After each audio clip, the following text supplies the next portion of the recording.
Hello. Yes sir, आवाज आ रही आवाज है? सर आ रही, सर आवाज आ रही। ओके। तो ये देखो, दो तीन क्वेश्चन हम लोग डिस्कस किए थे। ये एंगुलर मोमेंटम कंजर्वेशन क्वेश्चन था। This was also question of angular momentum conservation. This was question of conservation of energy. ठीक है। तो हम लोग एक एक क्वेश्चन और देखो कंजर्वेशन ऑफ एनर्जी पे करते हैं।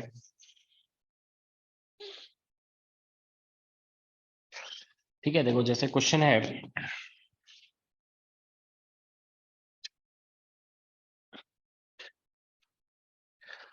ओके सपोज ये देखो बेसिक क्वेश्चन है ये भी, कि एक रॉड है ऐसे रखा हो,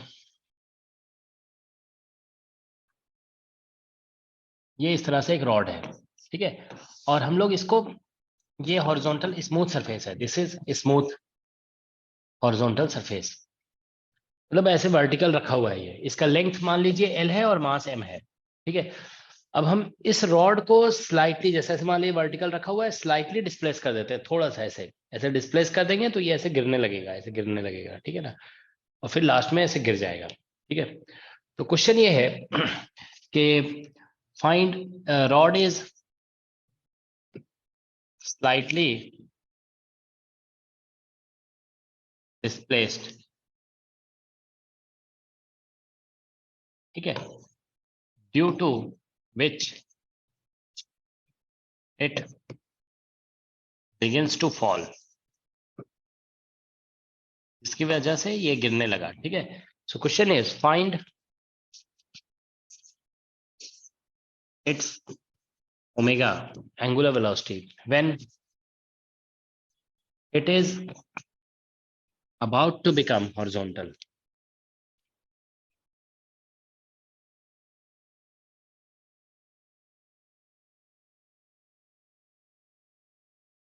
ठीक है, तो ये जब हॉरिजॉन्टल होने वाला है, ठीक है, so rod is slightly displaced due to which it begins to fall, so find its angular velocity omega when it is about to become horizontal. ठीक है ना, तो जब ये हॉरिजॉन्टल होने वाला है उस टाइम हमें इसकी एंगुलर वेलोसिटी बतानी है। ठीक है ना, दैट्स द क्वेश्चन। ठीक है, तो पहले एक बार एनालाइज करते हैं इसमें, let us understand which forces, sorry which quantities are conserved in this problem. Okay, तो देखिए आप ऐसे सोचिए, रॉड को ऐसे डिस्प्लेस कर दिया गया, अब ये गिर रहा है, तो इसका ये जो कांटेक्ट, ये this lower point, it is in contact with this horizontal surface, so they will act a normal reaction in upper direction. Upper direction में एक नॉर्मल रिएक्शन लगेगा, तो इस ऑब्जेक्ट के ऊपर नॉर्मल रिएक्शन लग रहा है, नीचे ग्रेविटी भी लग रहा होगा, तो दोनों बैलेंस नहीं होंगे। अगर बैलेंस्ड होंगे ना तो फिर सेंटर ऑफ मास अपने लेवल पे ही रहेगा।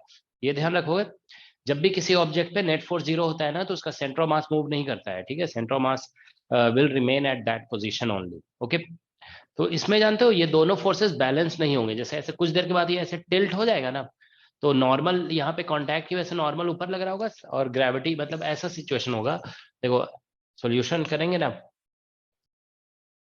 सॉल्यूशन में तो फिगर ऐसे बनाना पड़ेगा आपको। देखिए एक पैटर्न फिगर थोड़ा सही से बना देते हैं। देखिए ये ऐसा है कि जैसे ये सरफेस था, और मान लीजिए ये रॉड था initially, this was the rod initially. ठीक है, अब इसको हमने डिस्प्लेस कर दिया है। ठीक है ना, वी हैव डिस्प्लेस्ड इट, तो अब डिस्प्लेस कर दिया ना, तो अब इसका पोजीशन कुछ ऐसा हो जाएगा। ओ एक मिनट, ऐसा है, देखिए ये रॉड है, तो हम लोग इसको डिस्प्लेस कर रहे हैं। ठीक है ना, देखिए ये जो है ना, ऐसा होगा,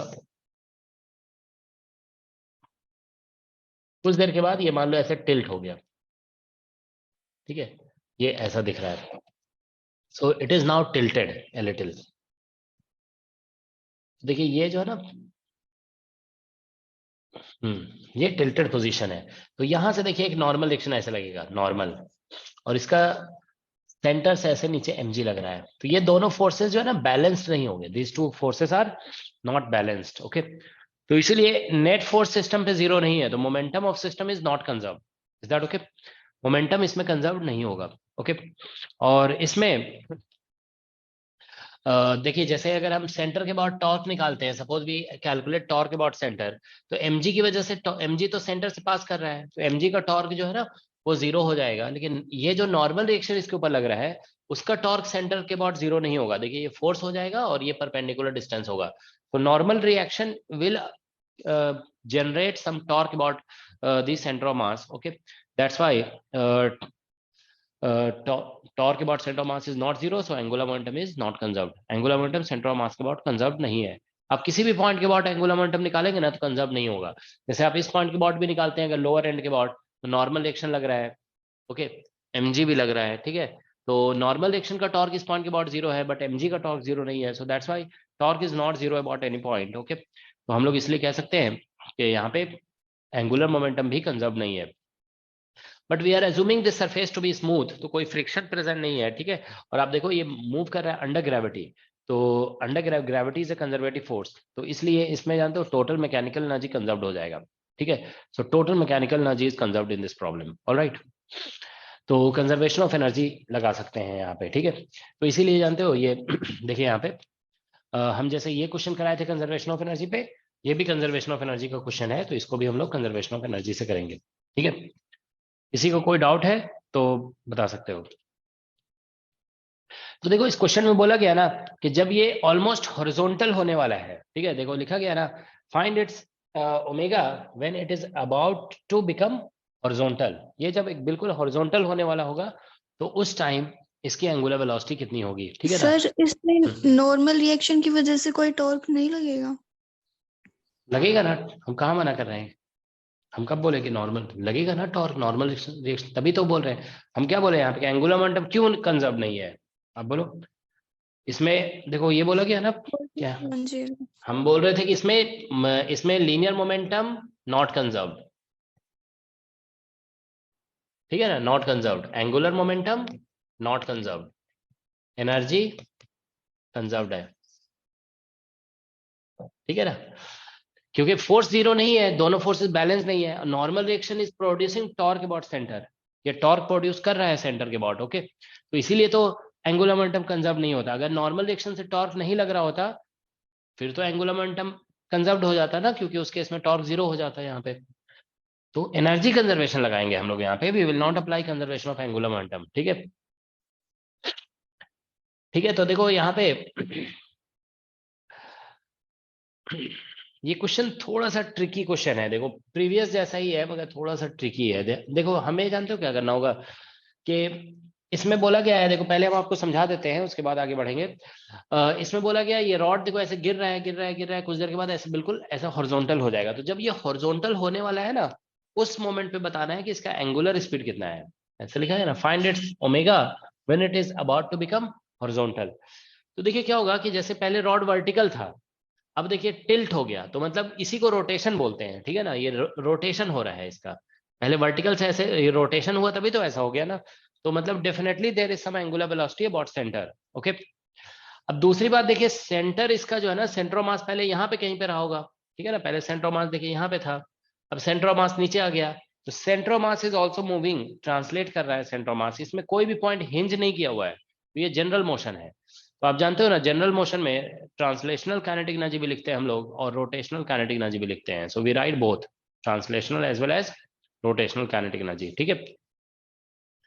तो दोनों काइनेटिक एनर्जी लिखना होगा। तो देखो क्या होगा जब ये हॉरिजॉन्टल हो रहा होगा ना it will have some angular velocity, इसमें कुछ एंगुलर वेलोसिटी है, ठीक है ना। और साथ में इसमें कुछ जो है ना बेसिकली ट्रांसलेशनल वेलोसिटी भी है। तो आप ऐसे सोचिए कंजर्वेशन ऑफ एनर्जी लगाएंगे ना तो आप ऐसे लिखेंगे initial energy equal to final energy. तो एक इक्वेशन मिलेगा उससे, लेकिन अननोन उसमें दो होंगे, एक एंगुलर स्पीड अननोन होगा और एक जो है ना ट्रांसलेशनल स्पीड अननोन होगा। So there are actually two unknowns, ठीक है ना। तो दो अननोन है और एक इक्वेशन है, तो सॉल्व तो नहीं हो पाएगा ना, ठीक है। तो इसीलिए जानते हो इसको इसमें दूसरी बात ये कंजर्वेशन ऑफ मोमेंटम लग नहीं सकता है, कंजर्वेशन ऑफ एंगुलर मोमेंटम भी नहीं लग सकता है। कंजर्वेशन ऑफ एनर्जी से सिर्फ आपको एक ही इक्वेशन मिल सकता है, एक और इक्वेशन कहीं से लाना पड़ेगा आपको, ठीक है ना। हम इक्वेशन ऑफ मोशन नहीं लगाना चाहते हैं यहाँ पे, ठीक है। तो दूसरा इक्वेशन जानते हो इसमें आएगा ज्योमेट्री से, ठीक है ना। तो यहाँ पे जानते हो पहले हम ज्योमेट्री इसीलिए लगा रहे हैं। देखो ये एंगल मान लो थीटा है, ठीक है ना, ये एंगल थीटा है, इस डिस्टेंस को आप मान लो कि ये जो डिस्टेंस है ना, दिस डिस्टेंस इज y, यहाँ तक का डिस्टेंस, तो ये देखिए ये L/2 होगा। अच्छा, इसमें ये ध्यान रखोगे, इसमें सेंटर ऑफ मास सिर्फ नीचे ही मूव करेगा, vertical, centre of mass horizontally shift नहीं होगा, बिकॉज हॉरिजॉन्टल शिफ्ट कराने के लिए फोर्स चाहिए, हॉरिजॉन्टल में कोई फोर्स है ही नहीं है, there is no horizontal force, so that's why centre of mass will not shift horizontally in this problem, ठीक है ना, तो बिल्कुल भी हॉरिजॉन्टल शिफ्ट नहीं होगा यहाँ पे। ओके, तो सेंटर, इसमें आप ये लिख दोगे कि there is no horizontal force, therefore center of mass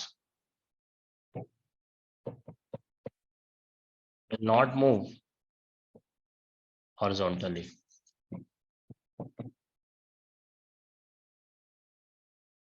इसलिए सेंटर ऑफ मास जो है ना हॉरिजॉन्टली मूव नहीं करेगा, so centre of mass will not move horizontally. Okay,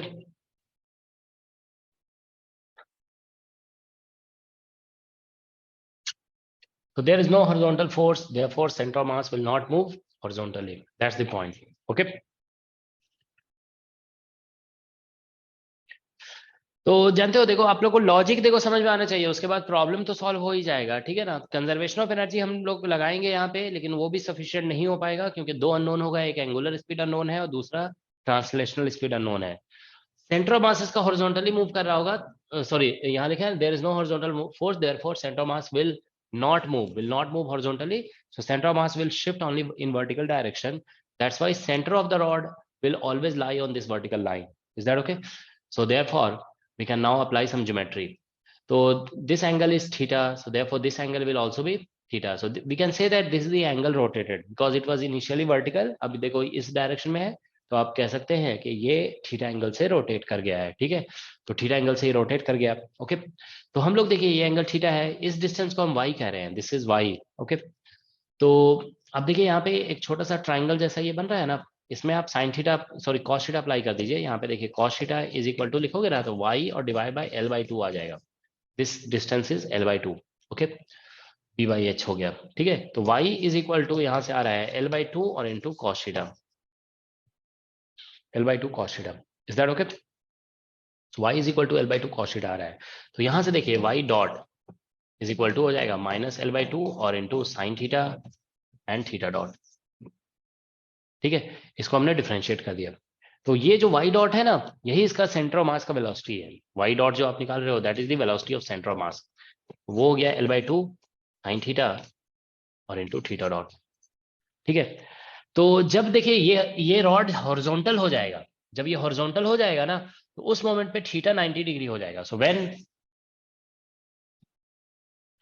rod becomes horizontal, उस मोमेंट पे, ठीक है, थीटा 90 हो जाएगा, ठीक है ना, थीटा इक्वल टू 90 डिग्री, ठीक है, तो यहां से VC जो होगा that is equal to L/2 और साइन 90 से 1 आ जाएगा, ठीक है, माइनस में था, चलो ठीक है, तो ये 1 हो गया यहाँ पे, और into this will become angular velocity, rate of change of angle is called angular velocity. तो ये हमारे पास रिलेशन आ गया, V equal to L/2 omega, VC equal to L/2 omega. Okay, ठीक है, तो अब हम लोग इसमें कंजर्वेशन ऑफ एनर्जी लगा देंगे तो आंसर आ जाएगा, ठीक है। तो अब हम लोग देखें यहाँ पे कंजर्वेशन ऑफ एनर्जी अप्लाई कर रहे हैं, ठीक है, तो kinetic energy plus potential energy initial is equal to kinetic energy और प्लस पोटेंशियल एनर्जी फाइनल, ठीक है। So this will write kinetic energy initial तो 0 है, ये वर्टिकल पोजीशन पे रुका हुआ था, पोटेंशियल एनर्जी इनिशियल लिखोगे ना, मान लो ग्राउंड को हम पोटेंशियल एनर्जी लेवल ले लेते हैं, 0 लेवल, ठीक है ना, तो पोटेंशियल एनर्जी इनिशियल हो जाएगा mg और उसकी सेंटर की हाइट L/2 है स्टार्टिंग में, बाद में काइनेटिक एनर्जी लिखोगे ना, तो देखो हाफ mvc² लिखेंगे और plus half IC omega square. आपको बताया गया ना कि जब भी कोई पॉइंट मूव नहीं करता है ना, सॉरी कोई भी पॉइंट फिक्स नहीं होता है, तो rotation is always about centre, okay, तो हाफ IC और यहाँ पे ओमेगा स्क्वायर लिख दोगे, ठीक है, तो ये हो गया mg और इंटू L/2 और इज इक्वल टू हाफ, अच्छा L/2 तो हर जगह कैंसिल हो रहा है, ठीक है ना, mgl लिख दो, सिर्फ 2 तो हर जगह कैंसिल हो गया, तो is equal to m into VC², VC यहाँ से लिख देंगे L² ओमेगा स्क्वायर और डिवाइड बाई 4 प्लस ठीक है ना, L square omega square divide by 4 plus half cancel हो गया है, इसको लिखोगे एम एल स्क्वायर बाई 12 और इंटू ओमेगा स्क्वायर। ठीक है, that's what we are getting. ठीक है, तो यहां से बस एलसीएम ले लोगे तो ये हो जाएगा एम एल स्क्वायर बाई 3, नहीं आएगा ना, एम एल स्क्वायर बाई 3 ये हो गया एम जी एल और into omega square, omega equal to आ गया 3g बाई,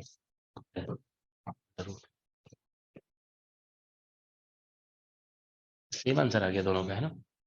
कहीं भी कैलकुलेशन मिस्टेक तो नहीं हुआ, आप लोग देख लोगे। ठीक है, ये तो यही है, हाँ बाकी सब कुछ ठीक है। ठीक है, सेम आंसर दोनों का सेम आ गया, this is just a coincidence, मतलब ऐसा कुछ एक्सपेक्ट नहीं कर रहे थे हम कि आंसर सेम आएगा। ठीक है, but answer came out to be same. Okay, किसी को कोई डाउट इसमें? देखो क्वेश्चन ये सभी छोटे छोटे हैं, ठीक है ना, these are not big questions. Okay, आपको ये समझ में आना चाहिए कैसे इसको हैंडल किया जा रहा है। तो ये दो क्वेश्चन हो गए conservation of angular moment, sorry energy पे। This was question on conservation of energy, this is also question on conservation of energy. ठीक है, अब देखो हम ऐसा क्वेश्चन डिस्कस करने जा रहे हैं जिसमें कंजर्वेशन ऑफ मोमेंटम भी यूज होगा। कंजर्वेशन ऑफ मोमेंटम ध्यान रखोगे तभी यूज होता है जब कोई भी पॉइंट फिक्स नहीं होगा। ठीक है, अगर रिजिड बॉडी में मतलब, और साथ में मतलब ऐसा नहीं है कि जैसे इस क्वेश्चन में भी कोई भी पॉइंट फिक्स नहीं था मगर नेट फोर्स सिस्टम पे जीरो नहीं था तो इसमें कंजर्वेशन मोमेंटम नहीं लगा। ठीक है, तो कोई भी पॉइंट फिक्स नहीं है और net force on system is zero, then you will apply conservation of momentum. ठीक है, देखो एक क्वेश्चन दे रहे हैं, जैसे मान लीजिए ये एक रॉड है, ठीक है, इसका मास m है और लेंथ इसका l दिया हुआ है। ठीक है, अब ये मान लीजिए इसका मास m दे दिया हमने और यहाँ पे एक पार्टिकल है इसका भी मास m है। ठीक है, सपोज मास इज सेम, ये मूव कर रहा है v नॉट स्पीड से। Is that okay? Now question is कि ये जो है ना बेसिकली इससे ये रुका हुआ है, दिस इज एट रेस्ट, और हम लोग मान के चल रहे दिस इज ऑन टेबल, ये all this things are on table, ये सिचुएशन टेबल पे दिया हुआ है। ठीक है ना, तो हम लोग यहाँ पे ये जैसे इसमें स्ट्राइक करता है, ठीक है ना, मान लेते हैं कोलिजन इलास्टिक है, देखो इफ, ठीक है, एम स्ट्राइक्स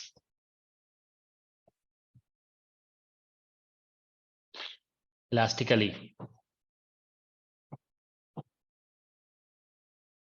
ठीक है, विथ द रॉड, यस ऐसा करो इलास्टिकली ना लेकर के इन इलास्टिकली कर देते हैं, स्ट्राइक्स, इसको भी हटा दो, ठीक है ना, strikes with the rod, inelastic ही कर देते हैं, एंड स्टिक्स टू इट, और उसके बाद इसमें स्टिक कर गया। क्वेश्चन है calculate loss in kinetic energy. ठीक है, अभी इलास्टिक का भी क्वेश्चन करा देंगे, ठीक है ना, अभी पहले इलास्टिक का कर लेते हैं। ठीक है ना, तो इसमें क्या लिखा है, इफ मास m, दोनों का मास सेम रखा हुआ है हमने, ठीक है ना, strikes with the rod and sticks to it, calculate loss in kinetic energy. देखिए इसी के जैसा है क्वेश्चन, ये जो अभी हम लोग किए थे ना ये क्वेश्चन, इसमें भी यही लिखा हुआ था, if particle sticks to the rod, तो इसमें देखो ये हिंज किया हुआ था, it is hinged at one end, but in this question it is not hinged, ये कहीं पे हिंज किया हुआ नहीं है। ठीक है, so therefore situation is different in the two cases. Alright, तो आप लोग ऐसा एक बार ट्राई करो, देखो इसमें इसमें जानते हो क्या होगा, देखो it is not hinged anywhere, so when the particle strikes the rod, particle will apply a force on the rod, and according to Newton's third law, rod will also apply a force on the particle। तो action reaction जो है ना, net force निकालोगे ना पूरे system पे तो zero हो जाएगा। सो net force on whole system is zero, therefore total mechanical energy of the system will remain conserved. ठीक है ना, तो टोटल मैकेनिकल एनर्जी कंजर्व्ड होगा पूरे सिस्टम का। ठीक है, दैट्स द सिचुएशन। ठीक है,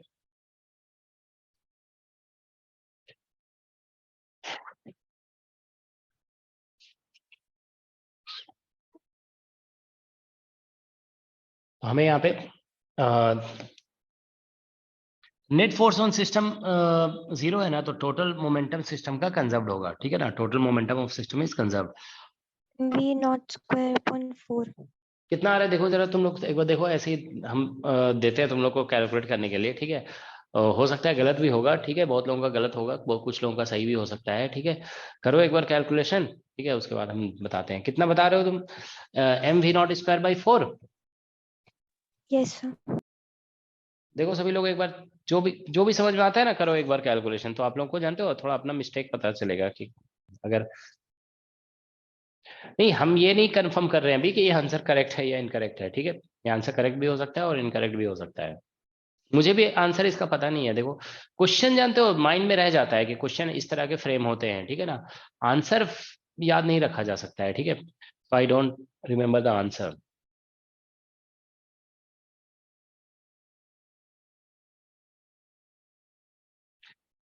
और जनरली जानते हो हम नोट्स बनाते नहीं है, मतलब जो भी हम पढ़ाते हैं ना, मतलब नोट्स अनफॉर्चुनेटली हम बनाते नहीं है, ठीक है। वो हैबिट में है ही, कभी कभी मेरी ऐसी हैबिट नहीं रही कि हम नोट्स बनाया जाए।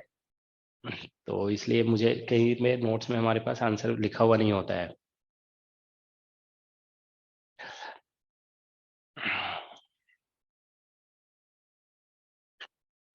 चलिए इसको सॉल्व करिए, आप लोग 2 मिनट का टाइम दे रहे हैं, ठीक है, उसके बाद देखते हैं।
Any answer?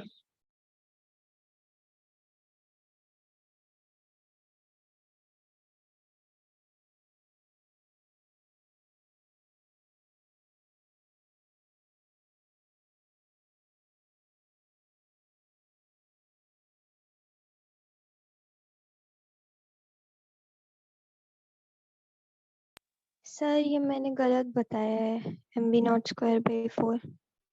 कितना आ रहा है?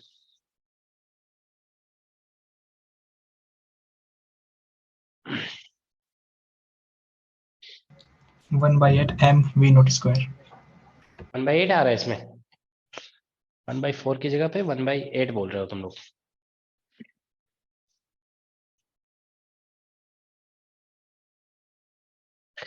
चलो देखते हैं, हम भी सॉल्व करते हैं, ठीक है। और किसी का कोई आंसर?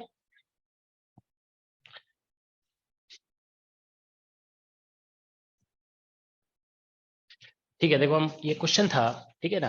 अब हम सॉल्यूशन पे आते हैं, ठीक है। तो let's discuss the solution. Question हो गया, अब हम लोग सॉल्यूशन। देखिए सॉल्यूशन जो है ना, फिगर हम बना लेते हैं पहले। देखिए रॉड इस तरह से है, ये रॉड है, and this is a particle, suppose it is moving with speed v naught. It is a small particle, okay. Its mass is m and mass of the rod is also same. Now this particle strikes the rod and sticks to it.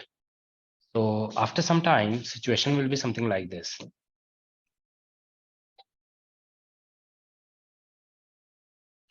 We'll have this kind of situation.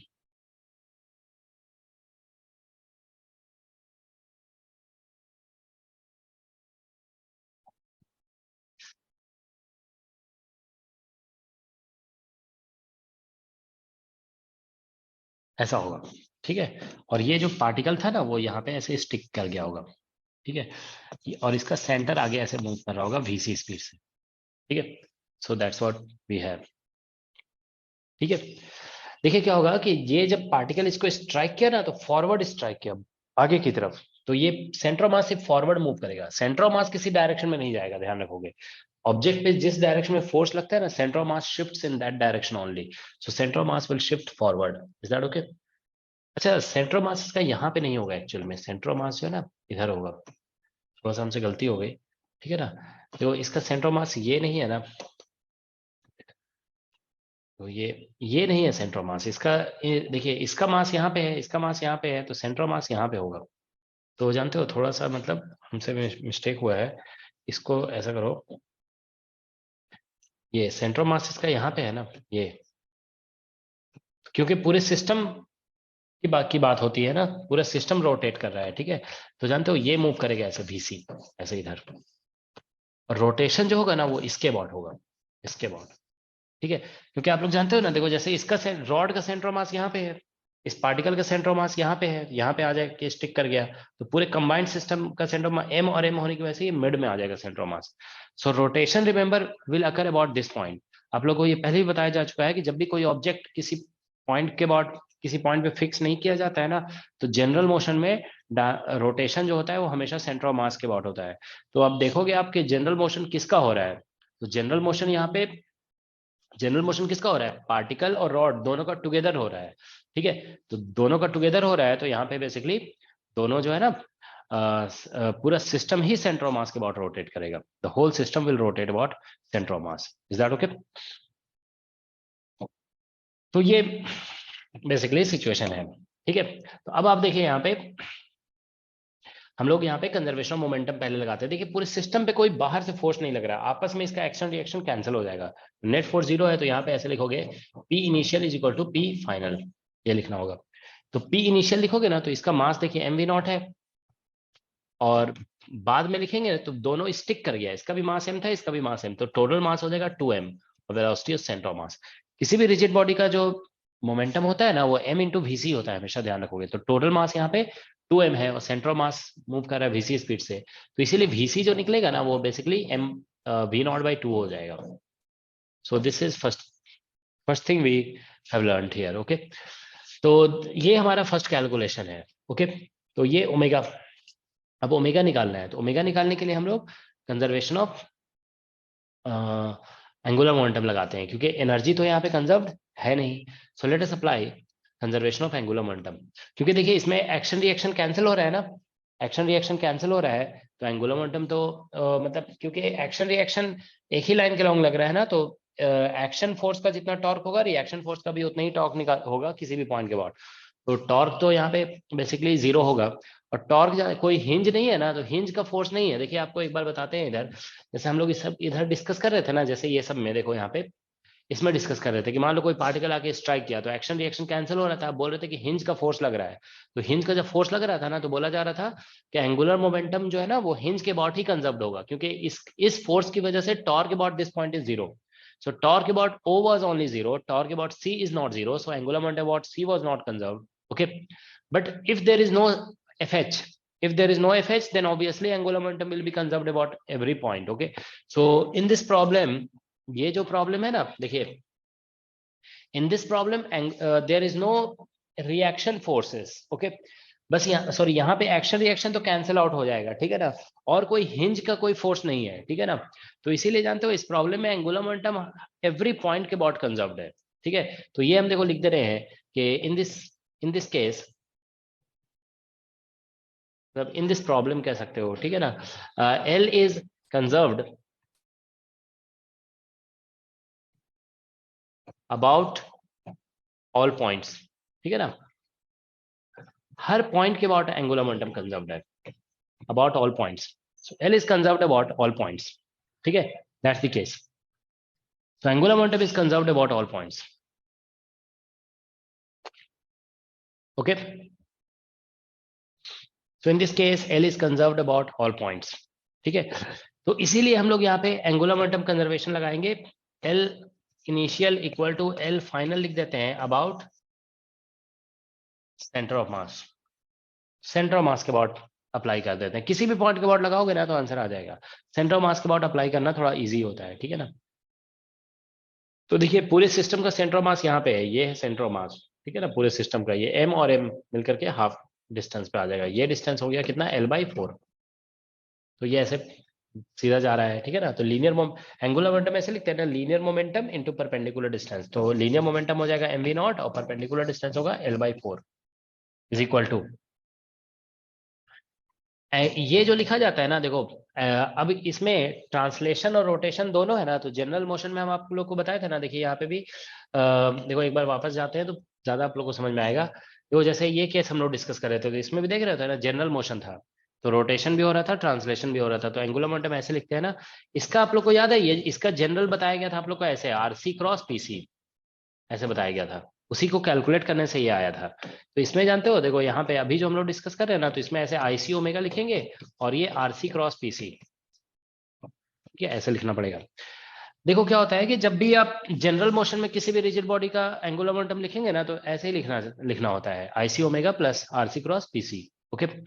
तो IC omega का मतलब होता है, here you will have to write moment of inertia of the body about an axis which passes through center of mass. Okay. और RC का मतलब होता है position vector of center of mass with respect to the point about which you are calculating the angular momentum. Okay. तो यहाँ पे आप देखिए कि हम लोग angular momentum centre of mass के अबाउट ही निकाल रहे हैं. तो जैसे होता था ना कि जैसे हम लोग अभी पढ़ रहे थे कि an object is moving, round object is moving on a surface, और कोई पॉइंट O ले लिया हमने पाथ में, तो उस पॉइंट O से सेंटर ऑफ मास का पोजीशन वेक्टर हम लोग निकालते थे. ठीक है. अब तो यहाँ पे हम सेंटर ऑफ मास के अबाउट ही एंगुलर मोमेंटम निकाल रहे हैं. तो ये जो RC है ना वो 0 हो जाएगा. दिस RC विल बिकम 0, क्योंकि सेंटर ऑफ मास से सेंटर ऑफ मास का ही पोजीशन वेक्टर निकालोगे तो 0 ही आएगा ना. तो ये 0 हो जाएगा. ठीक है ना. तो इसीलिए सिर्फ ये बचेगा. तो यहाँ से देखो mv0 और इंटू L/4 आ जाएगा इज इक्वल टू IC. तो IC आपको यहाँ से देखिए ये सेंटर ऑफ मास है. ठीक है ना. तो इसके बॉड यहाँ से जो एक्सिस जाएगा ना, देखिए ऐसे रोटेशन हो रहा है तो यहाँ से एक्सिस क्रॉस करेगा, इसके बाद मोमेंट ऑफ इनर्शिया लिखना होगा. इसका मोमेंट ऑफ इनर्शिया ऐसा हो जाएगा, पैरेलल थ्योरम लगाना पड़ेगा. अब जानते हो रॉड का अपने सेंटर के बाद मोमेंट ऑफ इनर्शिया होता है ml²/12 plus mass into distance square. तो डिस्टेंस यहाँ से यहाँ तक L/4 है तो ml²/16 आ जाएगा, प्लस फिर ये पार्टिकल का मास इंटू डिस्टेंस स्क्वायर, तो ml²/16 हो जाएगा. ठीक है. तो ये ध्यान रखोगे, इतना रॉड के लिए लिखा गया है, दिस इज फॉर रॉड, और ये जो है ना पार्टिकल के लिए है, और इंटू ओमेगा हो जाएगा. ठीक है ना.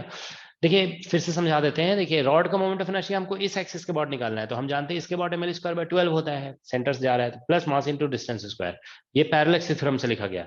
अब एक पार्टिकल भी तो है, तो पार्टिकल का, कोई भी छोटे पार्टिकल का moment of inertia simply mass into perpendicular distance square होता है फ्रॉम एक्सिस ऑफ रोटेशन. ठीक है. तो वहां से ये आ जाएगा.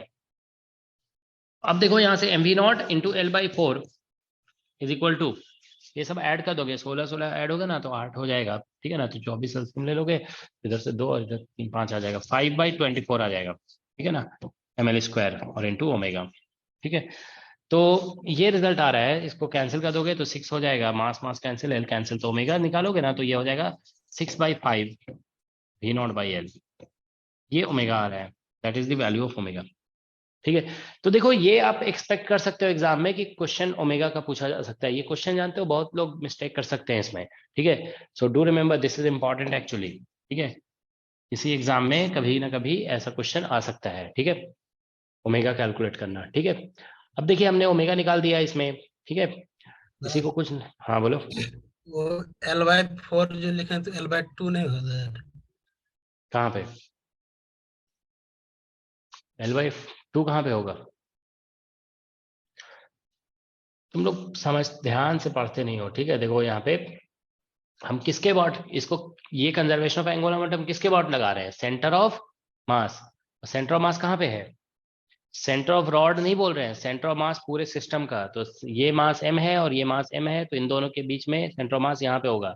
तो ये यहाँ से यहाँ तक L/2 हुआ, ये पूरा लेंथ L है, फिर उसका आधा कितना हुआ यहाँ से यहाँ तक L/4 ही तो हुआ, तो लीनियर मोमेंटम और इनटू सेंटर मास से डिस्टेंस L/4 हो गया। ठीक है, तो ये सेंटर मास यहाँ पे है ना, यहाँ पे नहीं है, तो हम इसके अबाउट लगा रहे हैं कंजर्वेशन ऑफ एंगुलर मोमेंटम। लेकिन जानते हो, देखो एक बात बता रहे हैं हम, अगर इसके अबाउट भी लगा दोगे ना तो भी आंसर आ जाएगा। ठीक है, लेकिन फिर ये वाला टर्म जीरो नहीं होगा। ये जो अभी हम यहाँ पे कह रहे थे ना कि सेंटर ऑफ मास है, सेंटर ऑफ मास का पोजीशन वेक्टर निकालोगे तो ये जीरो हो जाएगा, फिर इसको भी लिखना पड़ेगा आपको। ठीक है, तो आंसर सेम आता है। ठीक है, तो समझ रहे हो ना, ये जब भी जनरल मोशन होता है तो एंगुलर मोमेंटम ऐसे लिखते हैं ना, IC omega plus RC cross PC. ठीक है, तो अभी हम लोग क्लियर लिखे हुए हैं, देखो about centre of mass, angular momentum about centre of मास लिख रहे हैं। ठीक है ना, तो इसका मतलब है सेंटर ऑफ मास का पोजीशन वेक्टर सेंटर ऑफ मास से ही आप निकाल रहे हो। अगर अबाउट सम अदर पॉइंट लिखोगे ना तो फिर उस पॉइंट के रिस्पेक्ट में सेंटर ऑफ मास का पोजीशन वेक्टर यहाँ पे लिखना पड़ेगा आपको। ठीक है, तो ये टर्म फिर उस केस में नॉन जीरो होता है।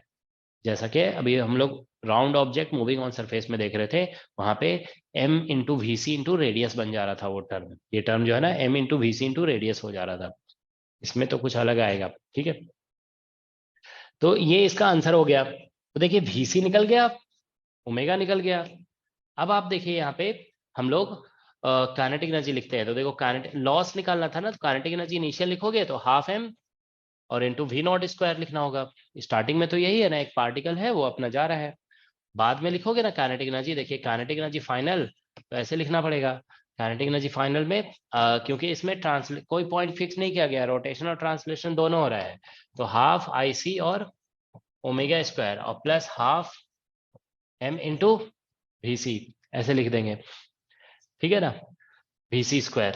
तो जानते हो देखो काइनेटिक एनर्जी फाइनल लिखोगे ना तो हाफ और आईसी, तो आईसी वही सेंटर मास के अबाउट यहाँ पे, तो ये देखिए मोमेंट ऑफ इनर्शिया ऐड करके निकाले थे ना, ये निकला था हमारा 5/24 ml स्क्वायर और इंटू ओमेगा स्क्वायर, तो ओमेगा ये है 36/25। ठीक है ना, वी नॉट स्क्वायर और एल स्क्वायर और प्लस हाफ, और यहाँ पे मास को ध्यान रखोगे 2m लिखना पड़ेगा, क्योंकि पूरे सिस्टम का मास m और m दिया हुआ था ना, m और m, तो टोटल मास 2m है। और vc हम लोग कैलकुलेट किए थे, vc इज v0/2। ठीक है, तो यहाँ पे v0 स्क्वायर और बाई 4 हो जाएगा। ठीक है ना, v0/2 हम लोग vc का वैल्यू पुट कर रहे हैं। ठीक है, तो अब आप देखिए एल स्क्वायर कैंसिल होगा। ठीक है, तो कुछ टर्म्स तो कॉमन, यहाँ से 5/24 ऐसे कुछ कैंसिल हो जाएगा, 12 से कैंसिल, 36, फिर तो देखो यहाँ से ऐसे करते हैं ना, mv0 स्क्वायर तो एटलीस्ट कॉमन ले लेते हैं। ठीक है ना, उसके बाद इधर से कैंसिल कर दोगे, 12×2 = 24, 12×3 = 36, तो 3/20 यहाँ पे बच जाएगा। ठीक है, प्लस इधर बच जाएगा हमारा 4 सब कुछ 1 हो गया यहाँ पे, यू विल गेट 1 हियर। एक बार देख लोगे कैलकुलेशन सही है ना, 12×3 = 36, ठीक है 5, ठीक है इतना ही आएगा। ठीक है, तो ये आ गया हमारा 23/20 mv0 स्क्वायर, ये है काइनेटिक एनर्जी फाइनल। अब हम लोग लॉस निकालेंगे, 4 रहेगा ना 1/4। देख लो कैलकुलेशन, हमने जो भी लिखा है सही नहीं है तो फिर बताओगे। लॉस आप लोग बताइए सही है कि नहीं है, सभी लोग बताइए। सर वो 1 की जगह 1/4 होगा। 1/4 होगा सर। अच्छा यहाँ पे 1/4 है, अच्छा अच्छा Yes, हाँ, sir. इधर 2 कैंसिल हो गया, ये 1/4 हो गया। ठीक है, तो इधर जो है ना एलसीएम लोगे ना तो इधर 5 3 8 हो जाएगा, 8 20, तो 4 2/5 आ जाएगा, है ना। ठीक है, तो लॉस निकालना है तो हम लोग काइनेटिक एनर्जी इनिशियल और माइनस काइनेटिक एनर्जी फाइनल कर देंगे। काइनेटिक एनर्जी इनिशियल था हाफ m v0 स्क्वायर और माइनस फाइनल था हमारा। एग्जाम में भी देखते हो ऐसे ही गलती होती है, हमने भी, हम पता नहीं क्या किया, हमने यहाँ पे 1 लिख दिया। ठीक है ना, तो इस तरह का ध्यान रखना होता है एग्जाम में। ठीक है, ऐसे मिस्टेक्स बहुत हो जाते हैं एग्जाम में। ठीक है, तो देखो यहाँ पे 2/5 m v0 स्क्वायर हो गया। ठीक है, तो अब देखिए यहाँ से v0 स्क्वायर कॉमन लेंगे, 5 - 4, तो इसका आंसर आ जाएगा 1/5 m0 v स्क्वायर। ठीक है, ये इसका आंसर आ रहा है। Loss in kinetic energy is equal to 1/5 मतलब 20% लॉस हुआ है इनिशियल काइनेटिक एनर्जी। अच्छा इनिशियल का जो है ना 10% मतलब कितना 40% हो जाएगा, इतना लॉस हुआ है ना। परसेंटेज निकालोगे ना तो इनिशियल काइनेटिक से डिवाइड करोगे, ठीक है, फिर 100 से मल्टीप्लाई करोगे। 1/10 आएगा ना? इसमें 1/10 आ रहा है। यस सर, अच्छा 1/10। तो 1/10 आ रहा है ना, ठीक है 1/10 आ रहा है, ठीक है। तो ये इसका आंसर आ गया। हाँ ठीक है 1/10 है, तो यही इसका आंसर है। ओके 1/10 10 मतलब इसका आंसर जो परसेंटेज लॉस निकालेंगे ना तो 1/2 से इनिशियल काइनेटिक एनर्जी 1/2 था, ठीक है, तो 1/2 से डिवाइड करोगे 20% का लॉस हो रहा है 20%, ठीक है ना। परसेंटेज लॉस अगर निकालना होगा ना, देखो परसेंटेज लॉस ऐसे लिखोगे मतलब kinetic energy initial minus kinetic energy final, ठीक है, और divided bye kinetic energy initial और इनटू 100, ठीक है, तो इसका आंसर आ जाएगा 20%, ठीक है। समझ में आया तुम लोग को? देखो इसमें कैसे, ये सब तो कैलकुलेशन तो बाद में, ये लॉस वगैरह पे ध्यान नहीं देना है कि कैसे निकला लॉस, तो बस इनिशियल माइनस फाइनल हो तो कैलकुलेशन हो जाएगा। मेन जानते हो कॉन्सेप्ट यहाँ पे था, देखिए ये कंजर्वेशन ऑफ एंगुलर मोमेंटम जो अप्लाई किया गया ना यहाँ पे, वो इंपॉर्टेंट था कैसे अप्लाई किया गया। ओके इसमें ये ध्यान रखोगे हम conservation of angular momentum centre of mass के अबाउट अप्लाई किए थे। सेंटर ऑफ मास के अबाउट अप्लाई करना थोड़ा इजी हो जाता है अगर जैसे कभी भी ऐसा सिचुएशन होगा ना कि एंगुलर मोमेंटम कंजर्व्ड है हर पॉइंट के अबाउट, ठीक है, जैसे इसमें इस क्वेश्चन में देखो लिखा गया था in this case L is conserved about all points, हर पॉइंट के अबाउट एंगुलर मोमेंटम कंजर्व्ड है। तो ऐसे केसेस में जानते हो सेंटर ऑफ मास के अबाउट अप्लाई करना इजी हो जाता है because this term becomes zero in that case. तो ये L equal to LF about centre of mass लिखा गया है। ओके कैलकुलेशन देख लोगे, मेन आपको समझ में आ जाना चाहिए कैसे किया गया। तो फाइनल में ये लिखा जाएगा, ये टर्म जीरो हो गया अबाउट सेंटर ऑफ मास के अप्लाई करने के वजह से। अब हमें आईसी लिखना होगा यहाँ पे, ठीक है ना। आईसी का मतलब हो गया moment of inertia about centre of mass of whole system, जो जो मतलब साथ साथ जा रहा है ना अंडर, मतलब जिसमें रोटेशन और ट्रांसलेशन दोनों हो रहा है उसके सेंटर ऑफ मास के अबाउट देखना है। तो रॉड प्लस पार्टिकल में ज्वाइंटली रोटेशन एंड ट्रांसलेशन हो रहा है, ठीक है ना। तो इसमें जो रोटेशन होगा ना वो रॉड के सेंटर के अबाउट नहीं होगा, it won't rotate about centre of the rod, okay, it will rotate about this point, okay, इस पॉइंट के अबाउट रोटेट करेगा centre of mass of the system के अबाउट। ओके बस यही है सिचुएशन। ओके सर हमें इसमें कैसे पता चला कि centre of mass L/4 distance नीचे शिफ्ट हुआ है? मतलब ऐसा जानते हो ना तुम लोग के, ये जैसे मास m है और ये मास m है, दो मास इक्वल होते हैं, सेंटर ऑफ मास कहाँ पे होता है? मिड में होता है ना, होता है कि नहीं होता है बताओ? इतना तो सभी को पता है yes centre of sir. Mass mid में होता है। तो यहाँ पे मास दोनों का इक्वल लिया गया था ना क्वेश्चन को इजी बनाने के लिए। देखो ये मास m था और ये भी मास m है, तो देखो पूरे रॉड का तो हम जानते हैं ना सेंटर ऑफ मास इसके मिड पॉइंट पे होता है, और ये पार्टिकल आकर के यहाँ स्टिक कर गया तो यहाँ पे मास m आ गया, यहाँ पे मास m है, तो इन दोनों का centre of mass mid point पे होगा यहाँ पे। तो L/2 का आधा तो L/4 ही तो होगा, ठीक है। तो ये सिचुएशन है। तो ये क्वेश्चन देखो जितने भी क्वेश्चंस कराए गए ना उसमें सबसे एक समझ लो टफ क्वेश्चन कहा जा सकता है तो यही था, ठीक है ना। अभी इसमें ये जो था ना एंगुलर मोमेंटम कंजर्वेशन जो अप्लाई किया गया इसमें स्टूडेंट्स मिस्टेक करते हैं, ठीक है। तो इस क्वेश्चन में हम लोग कंजर्वेशन ऑफ मोमेंटम भी अप्लाई किए थे, है ना, we applied conservation of momentum also, ठीक है। हेलो हाँ बोलो। सर, सर यहाँ टेबल तो फ्रिक्शनलेस है तो ये रोटेट क्यों करेगा? स्ट्रेट नहीं मूव कर सकता? रोटेट क्यों करेगा? Yes sir. अरे तो रॉड ऐसे है, ऐसे तुम लोग क्या क्या क्वेश्चन पूछते हो। देखो रॉड ऐसे हिट करोगे किनारे में तो रोटेट नहीं करेगा। क्या फ्रिक्शन ही रोटेट कराता है किसी ऑब्जेक्ट को? अब वो इम्पल्स जो लगा रहा है, ये पार्टिकल आकर के हिट कर रहा है यहाँ से, ये आके हिट कर रहा है, ये रोटेट नहीं कराएगा इसको। ये पार्टिकल, ये कोई ऐसा कॉमन सेंस लगाओ, ये रॉड ऐसे रखा हुआ है, कोई पार्टिकल आके हिट करेगा तो ये ऐसा हुआ ना लीनियर मोमेंटम, और इसका सेंटर से भी देखोगे तो परपेंडिकुलर डिस्टेंस एंगुलर मोमेंटम दिया ना, वो तो रोटेट क्यों नहीं करेगा? ओके ऐसा सर। तो ऐसा तो कहीं नहीं पढ़ते है ना कि एंगुलर मोमेंटम, सॉरी रोटेशन जो आता है वो फ्रिक्शन से ही होता है। यहाँ पे इम्पल्स दे रहा है ये, और इसका डिस्टेंस बन रहा है यहाँ से centre of mass of system से, ठीक है ना।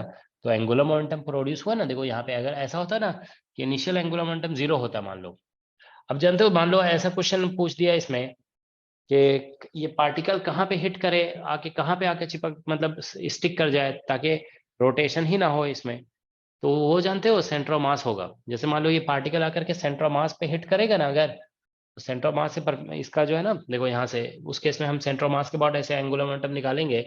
अभी देखो linear momentum into perpendicular distance कितना लिखे है, 0। तो अगर ये पार्टिकल ऐसे आ रहा है और आके यहाँ पे हिट करता है ना ऐसे एकदम बिल्कुल centre of mass of system पे, यहाँ पे L/4 पे, तो ये L/4 की जगह 0 फिर आ जाएगा, ठीक है ना। तो इधर से देखो ये वाला टर्म तो 0 ही सेंटर है, ऑफ मास तो L/4 पर थोड़ी ना होगा, वो तो फिर L/2 पर ही होगा। रॉड का सेंटर ऑफ मास पे हिट करेगा तो मूव नहीं, रोटेट नहीं करेगा। अच्छा हाँ तुम सही कह रहे हो, ठीक है ना। फिर तो सेंटर ऑफ मास L/2, हाँ फिर भी, हाँ मतलब रॉड के सेंटर ऑफ मास पे रोटेट करेगा, हिट करेगा ना, तो यहाँ पे देखो क्या होगा कि मास भी, इसका भी मास यहीं पे, इस पार्टिकल का भी मास यहीं पे होगा, तो दोनों फिर जो है ना उस केस में रोटेशन नहीं होगा, ठीक है। तो हाँ ठीक है, यहाँ पे इस पे हिट करेगा तो फिर क्या बोलते हैं, रोटेशन नहीं प्रोड्यूस होगा, अदरवाइज रोटेशन तो प्रोड्यूस होगा ही, ठीक है ना। इन that case they will always be rotation, alright, ठीक है। तो रोटेशन जानते हो मतलब एंगुलर, इसमें आप ऐसा बोल सकते हो कि ये पार्टिकल इसमें एंगुलर मोमेंटम प्रोवाइड कर रहा है, ठीक है ना, इसीलिए इसमें रोटेशन प्रोड्यूस होगा, ठीक है। ऑलराइट, तो इस तरह का क्वेश्चन जानते हो, बहुत ही कॉमन टाइप का क्वेश्चन है। आप देखो 11-12 की बुक में ऐसा क्वेश्चन होता है, अभी हम दिखा रहे हैं, देखो आपको एससीबी में भी ऐसा क्वेश्चन दिया हुआ है, ठीक है ना। देखो एक क्वेश्चन करा रहे हैं आप लोग को एससीबी से, जस्ट ए मिनट।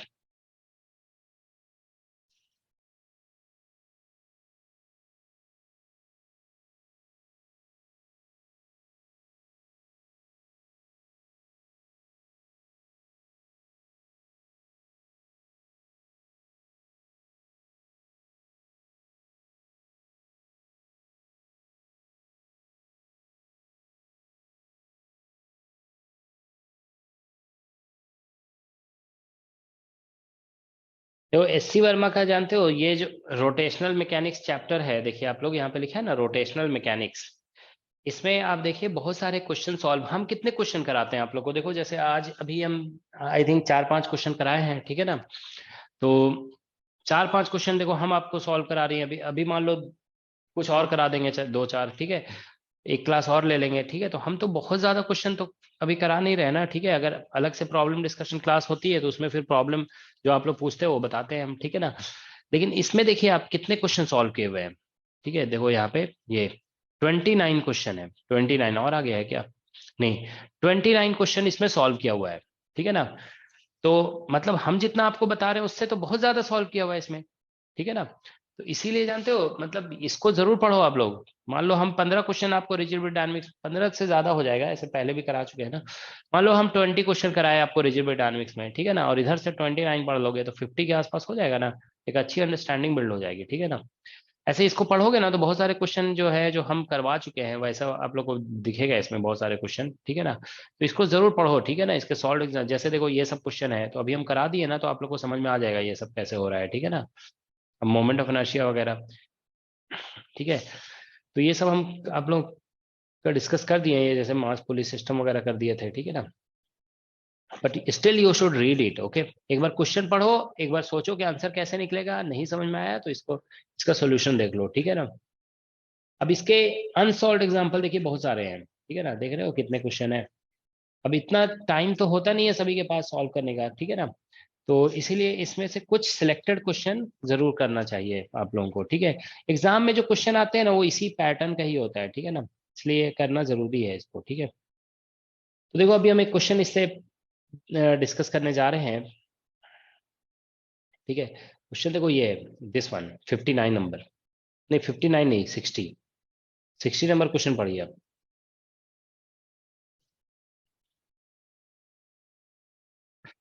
क्या लिखा है, a uniform rod of length L lies on a smooth horizontal table.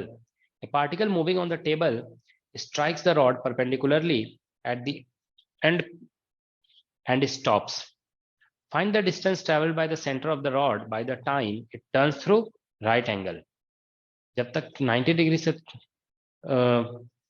Rotate कर गया उस टाइम तक सेंटर ऑफ रॉड कितना डिस्टेंस मूव करेगा। और उसके बाद लिखा है शो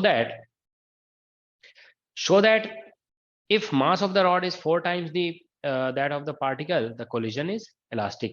मतलब कंडीशन लगा दिया है कि collision elastic तभी होगा जब mass of the rod जो है ना 4 times होगा mass of the particle से।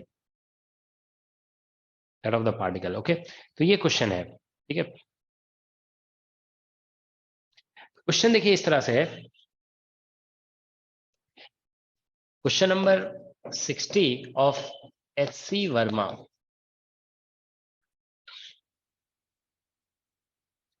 क्वेश्चन इस तरह से कि there is a rod kept on smooth horizontal table, मान लो, ठीक है।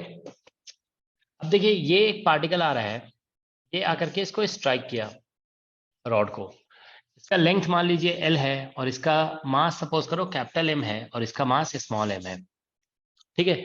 अब इस क्वेश्चन में बोला गया एक पार्टिकल जो है ना स्ट्राइक करने के बाद स्टॉप हो जाता है, ये इसमें स्टिक नहीं करता है, it doesn't stick to the rod, particle stops after collision, ये बोला गया है, ठीक है। पार्टिकल स्टॉप्स आफ्टर कोलिजन, ये है सिचुएशन कि पार्टिकल रुक जा रहा है कोलिजन के बाद।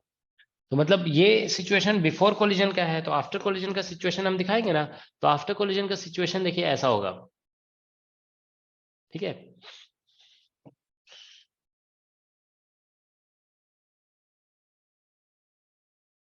ठीक है, ऐसा होगा सिचुएशन।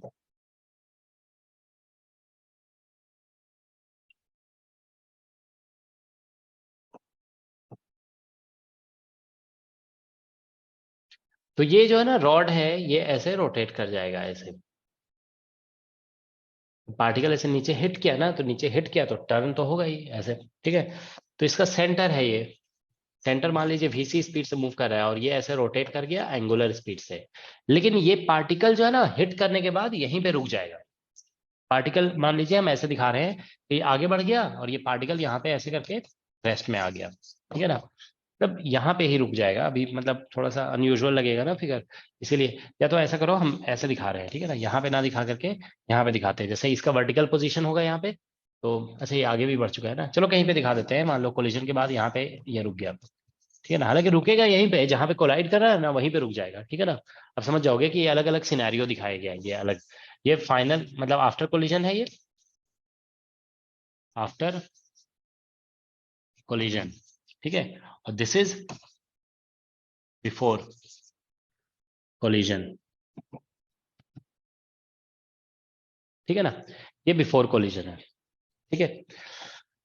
तो इसमें क्वेश्चन ये बोला गया है कि ये कितना डिस्टेंस ट्रेवल करेगा by the time it has rotated bye 90 degree. तो चलो सॉल्व करते हैं इसको। तो सबसे पहले तो देखिए इसमें भी ऐसा है ना कि कहीं पे कोई हिंज नहीं किया हुआ है कहीं पे, ठीक है ना, तो एक्शन रिएक्शन कैंसिल होगा, net force will be zero, and when net force is zero momentum is conserve. तो हम लोग यहाँ पे कंजर्वेशन मोमेंटम लगाते हैं, देखिए P initial equal to P final, तो इनिशियल मोमेंटम लिखोगे ना mv0, मान लो इसका स्पीड v0 है, ठीक है ना, तो mv0 इज इक्वल टू, बाद में आप ऐसे m इंटू VC लिख दोगे, तो VC यहाँ से निकल आएगा small m into v0 divide by capital M, call it equation number 1। अब हम लोग इसमें एंगुलर मोमेंटम कंजर्वेशन लगाएंगे। एंगुलर मोमेंटम इसमें भी ध्यान रखोगे, हिंज नहीं किया हुआ है ना, तो हर पॉइंट के अबाउट कंजर्व्ड होगा। अब लेकिन देखिए बाद में जिसका डायनामिक्स हो रहा है ना, वो सिर्फ रॉड है, पार्टिकल का डायनामिक्स नहीं हो रहा है, तो हम centre of mass of rod के अबाउट इसमें जिसका जनरल मोशन हो रहा होता है ना, उसके सेंटर ऑफ मास के about angular momentum conservation apply करना इजी होता है।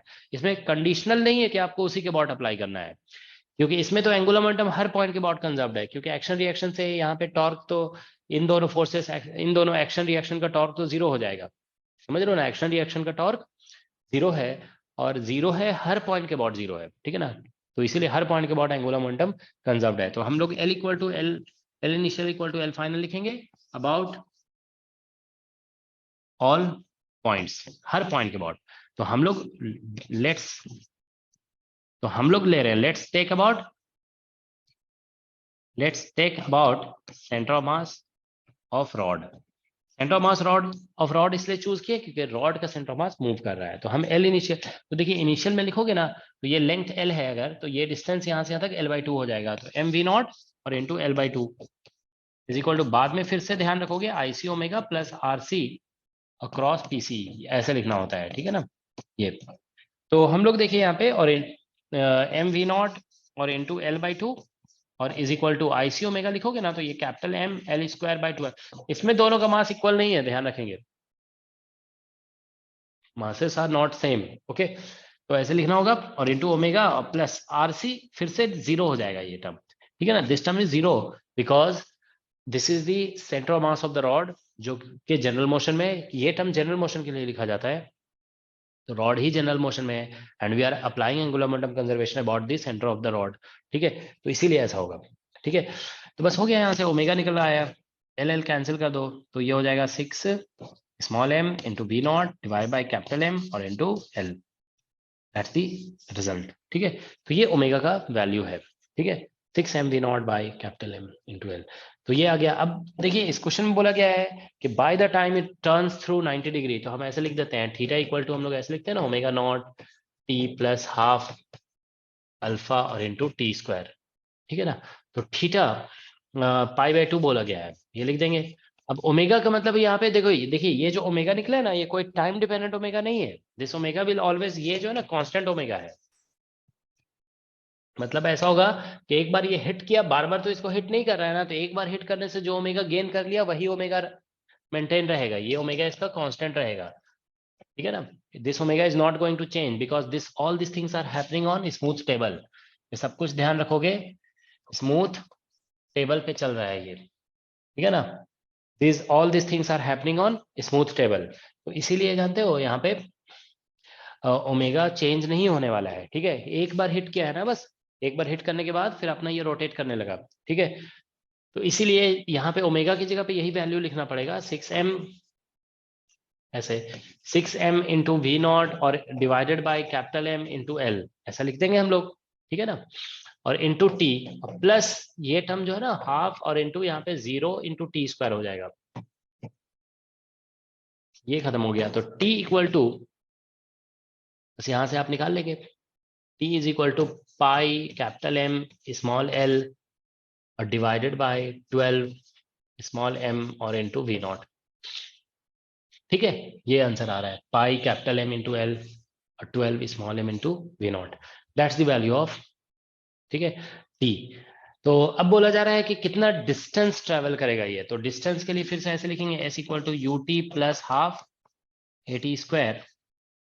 तो s हम लोग देखिए निकाल रहे हैं, तो u मतलब जो भी स्पीड ये गेन कर लिया ना, अब ये स्पीड चेंज नहीं होगा क्योंकि एक ही बार कोलिजन हुआ है ना, एक बार कोलिजन से जो स्पीड आ गया वो आ गया, ठीक है, that is not going to change.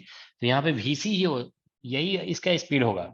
तो v हम लोग यहाँ पे vc निकाले हुए थे ना, vc कितना निकला था, ये था, देखो यहाँ पे m इंटू वी नॉट और by capital M, that is the value of vc। और टाइम जो यहाँ से निकला ना, देखिए पाई ml सॉरी कैपिटल ml और डिवाइड बाय 12 स्मॉल m और इंटू वी नॉट।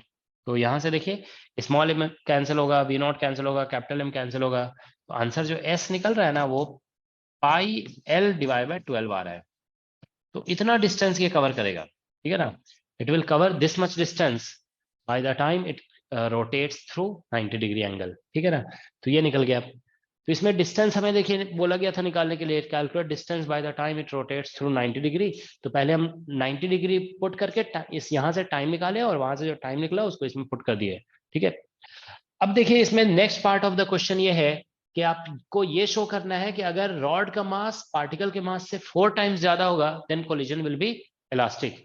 तो इसमें जानते हो क्वेश्चन देखो ऐसे सॉल्व किया जाता है इस केस में कि हम लोग मान लेंगे कि कोलिजन इलास्टिक है और फिर देखेंगे कि मासेस में क्या रेशियो, क्या रिलेशन निकलना चाहिए, ठीक है ना। अच्छा ये प्रॉब्लम ऐसा है ना कि कोलिजन के बाद ये पार्टिकल रुक गया है, दिस हैज स्टॉप्ड, ठीक है। तो देखिए हम लोग यहाँ पे ऐसे लिखने जा रहे हैं, या यहीं पे लिखते हैं चलो, ठीक है। देखो हम लोग पहले मान लेते हैं कि कोलिजन इसमें इलास्टिक है, सपोज करो, ठीक है ना। तो देखो इफ कोलिजन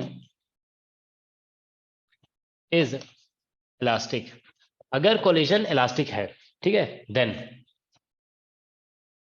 ठीक है, तो in that case you will write like this, sorry collision elastic होता है तो kinetic energy initial is equal to, we write kinetic energy final.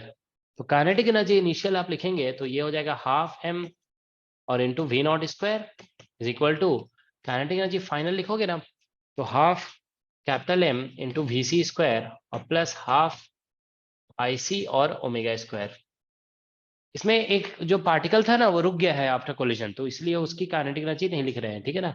Half तो हर जगह कैंसिल होगा, एम वी नॉट स्क्वायर हो गया, और ये एम और इंटू वीसी, वीसी हम लोग कैलकुलेट किए थे, वो देखो small m into v nought और बाई कैपिटल एम था वैल्यू, वो पुट करोगे यहाँ पे, ठीक है ना। प्लस हाफ कैंसिल हो चुका है, आईसी का वैल्यू होगा m l square by 12, VC की वैल्यू हमने पुट किया है, ठीक है। अब ओमेगा देखिए हम लोग यहाँ पे कैलकुलेट किए थे, ठीक है ना, we had calculated value of omega 6 m we nought by m l, ठीक है ना। तो इस ओमेगा का वैल्यू यहाँ पे लिख देते हैं, तो 6 small m into v nought और बाई कैपिटल एम और इंटू एल, इसका होल स्क्वायर है। तो देखिए इसका स्क्वायर करोगे l square will cancel out, 36 ये कैंसिल होगा, ठीक है ना। तो m we not square is equal to, इधर से देखिए ये आ जाएगा m square v not square और डिवाइड बाय कैपिटल एम और प्लस, ठीक है, इधर से 3 बच जाएगा, ठीक है ना। ये हो जाएगा m square v not square और डिवाइड बाय कैपिटल एम, तो बस यहाँ से निकाल लोगे आप लोग, ठीक है। तो देखिए वी नॉट स्क्वायर कैंसिल हो जाएगा, यहाँ से एक स्मॉल एम कैंसिल हो जाएगा, तो ये 1 हो जाएगा इस साइड में, ठीक है ना, वी विल गेट 1, और इधर आ जाएगा 4 small m by capital m. तो इसमें आप देखिए कैपिटल एम जो आ रहा है ना वो बेसिकली 4 इंटू स्मॉल एम आ गया। तो देखिए इसमें हमें प्रूव करना था कि collision will be elastic if mass of the rod is 4 times the mass of the particle, okay. तो हमने रिवर्स किया कि पहले ही मान लिए collision elastic है और फिर वहां से देख शो करके दिखा रहे हैं कि mass of the rod जो आ रहा है वो 4 times mass of the particle आ रहा है, ओके। ठीक है, तो इन सभी में आपने देखा कि बेसिकली हम लोग प्रॉब्लम को सॉल्व करने के लिए कोलिजन वगैरह का जो भी क्वेश्चन होता है, we apply conservation of momentum, conservation of angular momentum, and if required sometimes we also apply conservation of kinetic energy, ठीक है ना, या कंजर्वेशन ऑफ एनर्जी भी हम लोग अप्लाई करते हैं, ठीक है। किसी को कोई डाउट है तो पूछ सकते हो।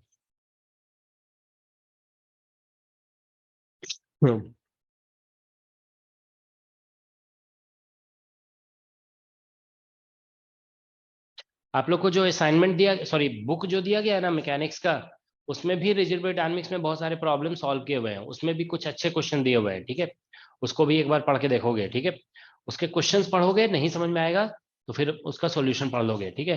तो एससीवी में लगभग 29-30 क्वेश्चन है, उसमें भी 20 के आसपास होंगे, 20-25 क्वेश्चन, सब मिला के सब पढ़ लोगे ना, अंडरस्टैंडिंग बिल्ड हो जाएगी।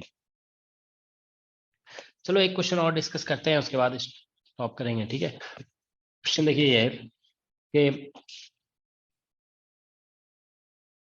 बेसिक क्वेश्चन है ये, जैसे ये एक डिस्क है, ठीक है ना, दिस इज ए डिस्क, इसका मान लीजिए मास कैपिटल एम दे देते हैं और इसका रेडियस जो है ना ये कैपिटल आर दिया हुआ है। अब यहाँ पे एक पर्सन है, पर्सन को हम एक पार्टिकल की तरह ट्रीट करेंगे जिसका मास एम दिया हुआ है, पर्सन, ठीक है। और disc is free to rotate about this axis, free to rotate about this,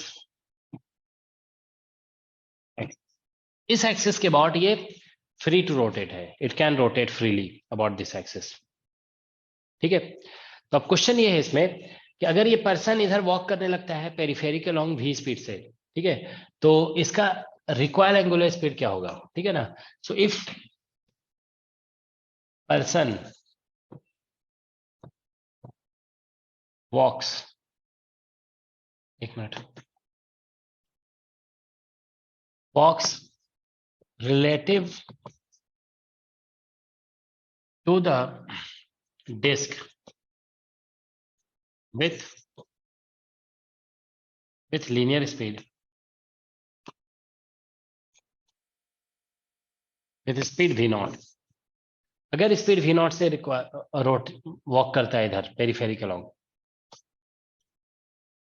along periphery, then find required angular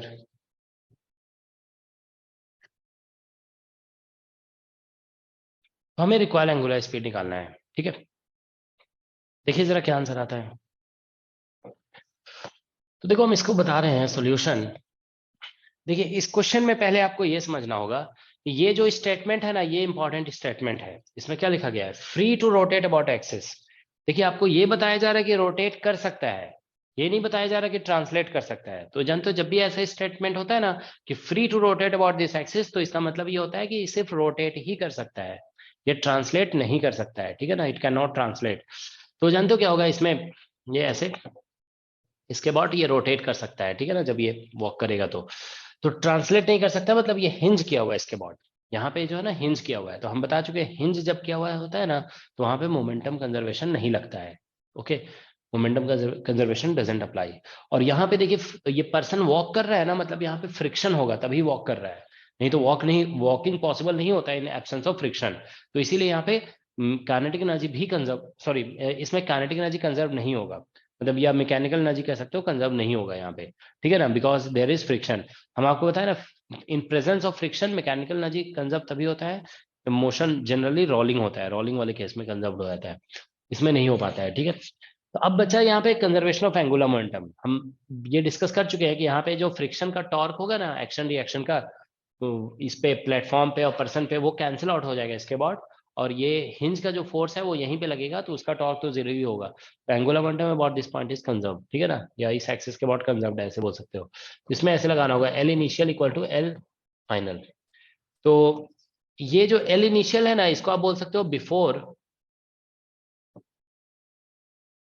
motion, और ये जो है ना वो ड्यूरिंग मोशन है, मतलब जब जब यहाँ पे मोशन नहीं हो रहा था उस टाइम हम एल इनिशियल बोलते, जब मोशन हो ही नहीं रहा है तो उस टाइम एंगुलर मोमेंटम जीरो हो जाएगा। और जब मोशन होने लगा ना, तो ये पार्टिकल पर्सन ऐसे मूव किया ना, तो इसका linear momentum m we nought हो जाएगा, और इसका यहाँ से परपेंडिकुलर डिस्टेंस आर होगा, ठीक है, जैसे ऐसे देखो इधर जा रहा है तो लीनियर मोमेंटम और इंटू परपेंडिकुलर डिस्टेंस आर हो गया। अब उसके बाद जानते हो क्या होगा, देखो ये पर्सन इधर गया तो ये रिक्वायल उल्टा करेगा ऐसे, अगर ये इधर गया वी नॉट से तो ये रिक्वायल उल्टा करेगा ओमेगा से, तो इसमें ऐसे करके उल्टा हो जा रहा है ना, तो इसलिए माइनस हो जाता है ये, ठीक है ना, आई, और यहाँ पे ऐसे ओमेगा लिख देंगे, तो ओमेगा जब निकालोगे ना तो ये हो जाएगा एम वी नॉट और इंटू आर और divide by I. Omega equal to होगा एम वी नॉट और इंटू आर और डिवाइड बाई आई, जो होगा ना वो ध्यान रखोगे कि ये पर्सन तो इस डिस्क के ऊपर ही है ना, तो जब ये डिस्क ऐसे उल्टा घूमेगा ना, तो पर्सन उसके ऊपर है तो वो भी साथ साथ उल्टा घूम जाएगा, ठीक है ना। तो इसमें मोमेंट ऑफ इनर्शिया में दोनों का लिखना होगा, डिस्क का मोमेंट ऑफ इनर्शिया देखिए एम आर स्क्वायर बाई 2 लिख देंगे, और पर्सन का स्मॉल एम आर स्क्वायर होगा। तो क्योंकि देखिए रोटेशन की वजह से जब उल्टा ये आएगा ना, तो पर्सन भी उल्टा आ जाएगा, ठीक है, तो पर्सन भी रोटेट कर रहा होगा अपोजिट डायरेक्शन में, पर्सन आगे जा रहा है लेकिन डिस्क के साथ साथ पीछे रोटेट कर रहा है, तो इसलिए मोमेंट ऑफ इनर्शिया में दोनों लिखना पड़ता है, ठीक है। तो बस ये आंसर हो जाएगा इसका, ठीक है। तो ड्यूरिंग मोशन इसमें एक फॉरवर्ड मोशन है, और रिक्वायरिंग की मतलब जो इसमें रिक्वायल मोशन है ना, उसकी वजह से दोनों डिस्क और पर्सन दोनों अपोजिट रोटेट करेंगे, इसलिए दोनों का मोमेंट ऑफ इनर्शिया यहाँ पे लिखना है आपको, ठीक है। दैट्स द एंगुलर स्पीड, ठीक है। तो देखिए रिजिड बॉडी डायनामिक्स आप लोगों का ऑलमोस्ट कंप्लीट हो गया है, ठीक है ना। तो एक बार कुछ क्वेश्चन हम कम से कम इसमें जानते हो, सोच रहे हैं कि 10-15 क्वेश्चन और डिस्कस करते हैं, ठीक है। तो एक प्रॉब्लम डिस्कशन क्लास लगाएंगे, ठीक है, आप लोग इसको रिवाइज कर लीजिए अच्छे से, ठीक है। अब हम दूसरा टॉपिक स्टार्ट करेंगे फिर। किसी को कुछ पूछना है, कोई डाउट है तो पूछ सकते हो। अभी कल से लैग्रेंज और हैमिल्टन की क्लास लगेगी। नेट के स्टूडेंट हो? नहीं सर, जाम। तुम लोग अभी मत पढ़ो लैग्रेंज हैमिल्टोनियन, अभी जैम पे फोकस करो, ठीक है। हम लोग जो है ना, जब जैम का एग्जाम हो जाएगा ना, उसके बाद हम क्या बोलते हैं लैग्रेंज हैमिल्टोनियन पढ़ा देंगे, ठीक है। सर इसमें एनर्जी कंजर्वेशन एक बार फिर से बता दीजिए इस वाले क्वेश्चन में। इसमें क्यों नहीं लगा ये बोल रहे हो? Yes sir. इसमें फ्रिक्शन वॉकिंग जो है ना, फ्रिक्शन के केस में होता है ना, जैसे मान लो कोई सरफेस है बिल्कुल एकदम स्मूथ है, ठीक है, ऐसा होता है ना, मान लो जमीन पे पानी गिर गया, पानी में मान लो डिटर्जेंट भी डाल दिया, एकदम बिल्कुल स्लिपरी हो गया, तो उस पर चलना मुश्किल हो जाता है ना, ऐसा लगता है गिर जाएंगे। तो जब बिल्कुल स्मूथ हो जाता है ना सरफेस, तो कोई चल ही नहीं सकता है, तो ये पर्सन इसके ऊपर चल रहा है, मतलब फ्रिक्शन जरूर होगा। और फ्रिक्शन के प्रेजेंस में आप जानते हो काइनेटिक मतलब मैकेनिकल एनर्जी कंजर्व नहीं होता है, ठीक है ना। लेकिन हाँ रोलिंग अगर होता ना, तो पर्सन रोल तो नहीं कर रहा होगा ना, पर्सन तो वॉक कर रहा है अपना सीधा सीधा, रोलिंग मोशन तो राउंड ऑब्जेक्ट का होता है, तो रोलिंग होता है तो फिर लगा भी सकते थे। रोलिंग मोशन में ही बस एक ऐसा वो सिर्फ एक ऐसा एग्जांपल है जिसमें इन प्रेजेंस ऑफ फ्रिक्शन भी मैकेनिकल एनर्जी कंजर्व होता है, अदर केसेस में नहीं होता है। ओके सर ऑप्टिक्स खत्म हो गया है या फिर कुछ और लेक्चर्स भी है अभी? क्या लगता है तुमको, कुछ बच रहा है कि खत्म हो गया है? सर हमको तो लगता है अभी तो बच रहा है क्योंकि प्रिज्म नहीं हो पाया है पूरा अभी तक। क्या नहीं हो पाया? प्रिज्म रह रहा है, प्रिज्म। प्रिज्म वगैरह से नहीं आता है क्वेश्चन। प्रिज्म तो थोड़ा सा डिस्कस किए थे ना हम क्लास में, तुम थे नहीं उस क्लास में। प्रिज्म जो है ना करा दिए थे हम थोड़ा सा, मतलब याद है मिनिमम डेविएशन वगैरह बताए थे हम प्रिज्म का। और सर प्लेन मिरर नहीं आता है क्या इसमें? असाइनमेंट में है नहीं, मतलब प्लेन प्लेन। में क्वेश्चन कहाँ आता है? मिरर का क्वेश्चन आया ही नहीं है कभी। एक क्वेश्चन, एक दो क्वेश्चन आया हुआ है इससे कॉन्वेक्स मिरर वगैरह का। ठीक है, वो क्वेश्चन नहीं कराए थे आप लोग को, जैसे लेंस भी है मिरर भी है, उसमें आता है क्वेश्चन कि जहां से ऑब्जेक्ट है वहीं पे इमेज बनेगा। तो बताया था ना मिरर पे परपेंडिकुलर जब लाइट गिरती है ना तो फिर उसी पाथ को वापस चली जाती है। ठीक है, तो उस तरह का क्वेश्चन आया हुआ है, ऐसे बहुत ज्यादा क्वेश्चन तो आया नहीं है। तुम लोग का इंपॉर्टेंट टॉपिक बचा हुआ है डॉपलर इफेक्ट, ठीक है ना, डॉपलर इफेक्ट और थोड़ा सा ऑर्गन पाइप बचा हुआ है उसमें। ठीक है, चलो हम कल परसों में कराते हैं उसे, ठीक है ना। तो डॉपलर इफेक्ट ऑर्गन पाइप मतलब 2-3 क्लास में खत्म हो जाएगा। ठीक है, सर सर प्लेन वो मिरर के तो आए हैं शायद 32 एक दो हाइट वाले आए हैं कि H/2 हाइट पे होना चाहिए वो।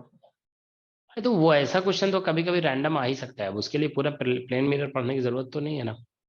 तो वो तो हम करवाए थे ना क्लास में। तुम लोग बताओ, इन लोग को, जो कुछ लोग यहाँ पे प्रेजेंट है वो लोग बताइए। नहीं और भी चीजें है ना, में जैसे रोटेशन हो गया, फिर वो वेलोसिटी भी होती है अरे जैसे वो सब पानी नहीं, वो सब नहीं आता है, वो सब नहीं उतना।